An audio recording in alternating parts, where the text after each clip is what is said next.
School take চ্যানেলে আপনাদের সকলকে স্বাগত। শিক্ষা সংক্রান্ত, স্কুলের অফিস সংক্রান্ত বিভিন্ন কাজের টিউটোরিয়াল এবং নতুন তথ্য পেতে সাবস্ক্রাইব করুন স্কুল টেক ইউটিউব চ্যানেল। আজকে আমি ক্লাস 11-এর মার্কস এন্ট্রি করার পর কিভাবে অ্যাপ্রুভ করবেন এবং কিভাবে মার্কশিট জেনারেট করে প্রিন্ট করবেন, সেই সঙ্গে বাল্ক প্রিন্ট করার অপশান আপনাদের সাথে শেয়ার করব। আমরা জানি 20 এপ্রিল অবধি মার্কস এন্ট্রি করার সময়সীমা দেওয়া হয়েছিল। এই সময়সীমার মধ্যে আপনারা নিশ্চয়ই প্রত্যেকে মার্কস এন্ট্রি কাজ করে ফেলেছেন। মার্কস এন্ট্রি হয়ে গেলে তার পরবর্তী কাজ কি করতে হবে সেগুলি আপনাদের সঙ্গে শেয়ার করব। সেই জন্য প্রথমে ইনস্টিটিউশনস লগ ইন অপশানে গিয়ে লগ ইন করে নেব। এখানে ইউজার আইডি, পাসওয়ার্ড এবং ক্যাপচা কোড দিয়ে নিচে লগ ইন অপশানে ক্লিক করে লগ ইন করতে হবে। সঙ্গে সঙ্গে কাউন্সিলের নির্দিষ্ট পোর্টালে আপনার বিদ্যালয়ের ড্যাশবোর্ডে চলে আসবেন। এরপর মার্কস এন্ট্রি করার জন্য এখানে আমরা জানি বাঁ দিকে অপশান আছে মার্কস আপলোড, এই অপশানটিতে ক্লিক করব। সেখান থেকে ক্লাস 11 এই অপশানটিতে ক্লিক করব। এখানে দেখুন স্টুডেন্ট মার্কস আপলোড, এখানে কতগুলো ফিল্টার দেওয়া আছে, এই ফিল্টারগুলো সিলেক্ট করে নিতে হবে। যার মধ্যে থেকে এখানে প্রথমে সেশন 2023-24, স্টুডেন্ট টাইপ, এখানে দু রকমের স্টুডেন্ট আছে, কারেন্টলি রেজিস্টার্ড এবং ডিসি 11 স্টুডেন্ট। এখান থেকে কারেন্টলি রেজিস্টার্ড সিলেক্ট করলাম।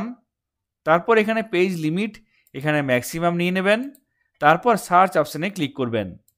সঙ্গে সঙ্গে আপনার বিদ্যালয়ের সমস্ত রেজিস্টার্ড স্টুডেন্টের নাম এখানে চলে আসবে। সেই সঙ্গে মার্কস এন্ট্রি করা থাকলে সাবজেক্টের পাশাপাশি মার্কসগুলোও দেখাবে। এখানে এই ডেটাগুলি আপনি চাইলে এক্সেল শিটে এক্সপোর্ট করে নিতে পারবেন। এক্ষেত্রে দেখুন প্রথমে অপশান আছে চেক অল, এক্ষেত্রে একটি বক্স আছে। তারপরে অ্যাকশানের ঘরে এডিট এবং মার্ক অ্যাজ অ্যাবসেন্ট।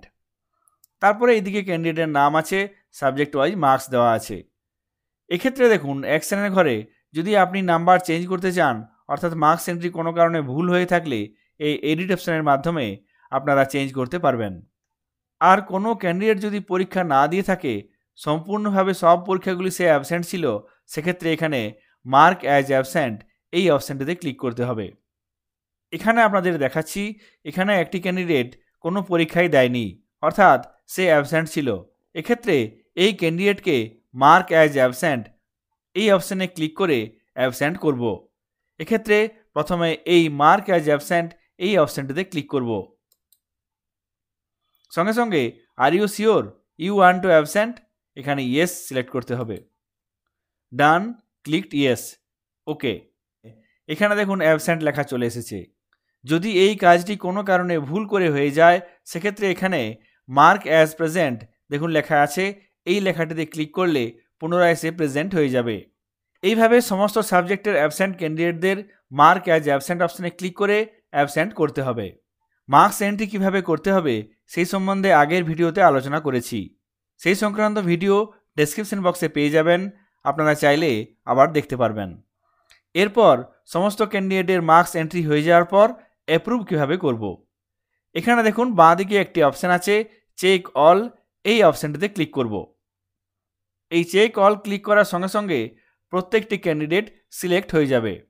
এরপর উপরে ডান দিকে দেখুন সবুজ রঙের অ্যাপ্রুভ অপশান আছে, এই অ্যাপ্রুভ অপশানে ক্লিক করে সমস্ত ক্যান্ডিডেটকে অ্যাপ্রুভ করতে হবে।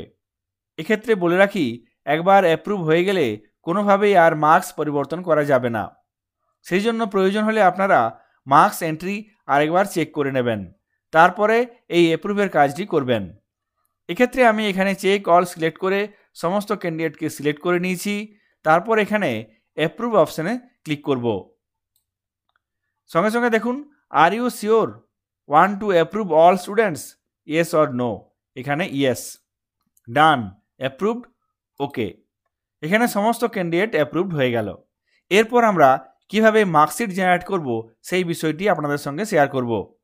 এই জন্য মার্কস আপলোডের আন্ডারে একটি অপশান আছে ক্লাস 11 এবং একটি অপশান আছে মার্কশিট জেনারেশন। এখানে এই মার্কশিট জেনারেশন অপশানটিতে ক্লিক করব। সঙ্গে সঙ্গে এখানে স্টুডেন্ট মার্কশিট জেনারেশন এই পেজটি চলে আসবে।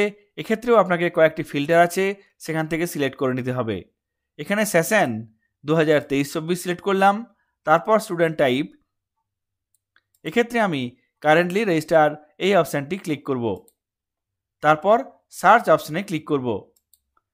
সঙ্গে সঙ্গে দেখবেন মার্কশিট জেনারেশনের পেজটি চলে আসবে।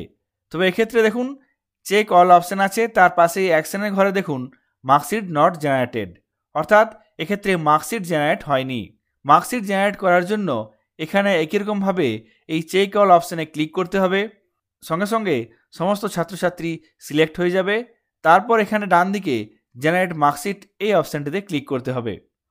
জেনারেট মার্কশিট এই অপশানে ক্লিক করলেই মার্কশিট জেনারেট হয়ে যাবে। এখানে জেনারেট মার্কশিট এই অপশানটিতে ক্লিক করব। সঙ্গে সঙ্গে are you sure want to generate marksheet all students, এখানে ইয়েস, ডান, অ্যাপ্রুভড, ওকে। সঙ্গে সঙ্গে দেখুন মার্কশিট জেনারেট হয়ে গেল। এখানে দেখুন অ্যাকশনের ঘরে এখন লেখা আসছে ভিউ মার্কশিট। এই অপশানে ক্লিক করে আপনি প্রত্যেকটি মার্কশিট দেখতে পারবেন। অ্যাবসেন্ট ক্যান্ডিডেট বাদ দিয়ে বাকি ক্যান্ডিডেটদের মার্কশিট এখানে জেনারেট হবে। এখানে আপনি চাইলে প্রত্যেকটি স্টুডেন্টের আলাদা আলাদাভাবে মার্কশিট প্রিন্ট করতে পারবেন। তাছাড়া এই বছরে একটি অপশান দেওয়া হয়েছে বাল্ক প্রিন্টের। এখানে দেখুন বাঁদিকে লাল রঙের একটি অপশান আছে বাল্ক প্রিন্ট। এই বাল্ক প্রিন্ট অপশানের মাধ্যমে আপনারা একসাথে সমস্ত স্টুডেন্টের মার্কশিট জেনারেট করতে পারবেন।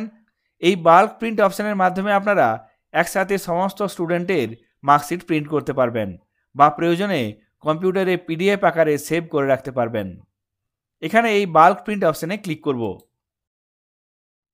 সঙ্গে সঙ্গে সমস্ত ক্যান্ডিডেটের মার্কশিট এখানে জেনারেট হয়ে যাবে। এরপর এই মার্কশিট আপনি চাইলে প্রিন্ট করতে পারবেন কিংবা কম্পিউটারে পিডিএফ আকারে সেভ করে রাখতে পারবেন। এই কাজটি করার জন্য একেবারে নিচের দিকে চলে আসতে হবে। সমস্ত মার্কশিটগুলো পেরিয়ে এখানে একেবারে নিচে চলে এসেছি। এই নিচে একটি অপশান আছে প্রিন্ট। এই প্রিন্ট অপশানে ক্লিক করে মার্কশিটগুলি প্রিন্ট করতে পারবেন অথবা কম্পিউটারে পিডিএফ আকারে সেভ করে রাখতে পারবেন। এখানে এই প্রিন্ট অপশানে ক্লিক করব। এক্ষেত্রে দেখুন প্রিন্ট প্রিভিউতে ল্যান্ডস্কেপ মোডে চলে এসেছে। ডান দিকে প্রিন্ট অপশান আছে। এই প্রিন্ট অপশানের মধ্যে দেখুন ডেস্টিনেশন, অর্থাৎ আপনার কম্পিউটারে যদি প্রিন্টার ইনস্টল থাকে সেক্ষেত্রে এখানে যে প্রিন্টারটি দেখাবে সেই প্রিন্টারের মাধ্যমে আপনি প্রিন্ট করতে পারবেন। তাছাড়া যদি পিডিএফ আকারে সেভ করে রাখতে চান সেক্ষেত্রে সেভ অ্যাজ পিডিএফ এই অপশানটাতে ক্লিক করবেন। তারপর নিচে এই সেভ অপশানে ক্লিক করতে হবে। এখানে দেখুন সেভ অ্যাজ, আপনি কোথায় সেভ করতে চান সেটি এখানে সিলেক্ট করে নেবেন। তারপর এখানে ফাইল নেম দিতে হবে। এখানে আপনি ফাইল নেম নির্দিষ্ট পছন্দ মতো দিয়ে দেবেন। তারপর এখানে নিচে এই সেভ অপশানে ক্লিক করতে হবে। এখানে আমি ফাইল নেম পরিবর্তন করে দিলাম। তারপর নিচে এই সেভ অপশানে ক্লিক করব। সঙ্গে সঙ্গে সমস্ত মার্কশিট কম্পিউটারে পিডিএফ আকারে সেভ হয়ে গেল। পরবর্তীকালে এই মার্কশিটগুলি আপনি প্রয়োজন মতো কাজে লাগাতে পারবেন। কাউন্সিলের পোর্টালে ক্লাস 11-এর মার্কস এন্ট্রি করার পর কিভাবে অ্যাপ্রুভ করতে হবে, কিভাবে মার্ক অ্যাজ অ্যাবসেন্ট করতে হবে, সেই সঙ্গে কিভাবে মার্কশিট জেনারেট করতে হবে এবং পিডিএফ আকারে সেভ করতে হবে, সম্পূর্ণ বিষয়গুলি আপনাদের সঙ্গে আলোচনা করলাম। ভিডিওটি যদি আপনাদের কাজে লাগে অবশ্যই লাইক করবেন এবং চ্যানেলে নতুন হলে চ্যানেলটিকে সাবস্ক্রাইব করবেন। সকলে ভালো থাকবেন, সুস্থ থাকবেন। ধন্যবাদ।